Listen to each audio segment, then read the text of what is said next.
नमस्कार, मैं श्रद्धा श्रीवास्तव सुमन और फिर से हाजिर हूँ आज एक नई कविता लेकर, जिसका शीर्षक है काश तुम थोड़ा ठहर जाते।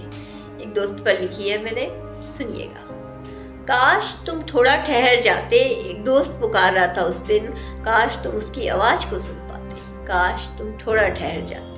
एक कविता हमें साथ में लिखनी थी, जिसके आधे शब्द तुम्हारे आधे शब्द मेरे होते, जिसके भाव शायद भले एक से ना होते, मगर सुर लय ताल हमें मिलकर तय करनी थी। एक कविता हमें साथ में लिखनी थी, जिसके आधे शब्द तुम्हारे आधे शब्द मेरे होते, जिसके भाव शायद एक से ना होते, मगर सुर लय ताल हमें मिलकर तय करनी थी। मगर ये हो ना सका, तुम हाथ छुड़ाकर चल दिए तो बस फिर कुछ हो ना सका।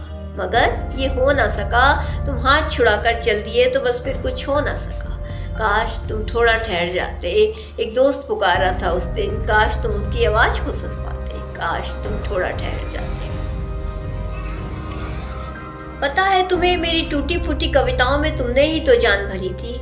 मात्राओं का थोड़ा और हेर फेर था, श्रृंगार रस की पहचान भी जरा कम थी मुझे।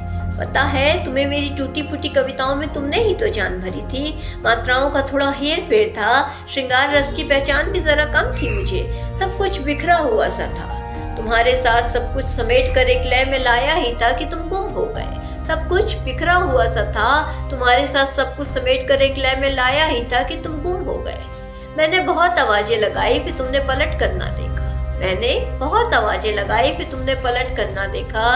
काश तुम थोड़ा ठहर जाते, एक दोस्त पुकार रहा था उस दिन, काश तुम उसकी आवाज को सुन पाते, काश तुम थोड़ा ठहर जाते। ये काश सबकी जिंदगी में आता है जब कोई करीबी दोस्त उसकी जिंदगी से जाता है। ये काश सबकी जिंदगी में आता है जब कोई करीबी दोस्त उसकी जिंदगी से जाता है, मगर तुम्हें निकलना होगा उस काश से आगे भी, और लिखनी होगी कई कविताएं अकेले ही चलना होगा पथ पर।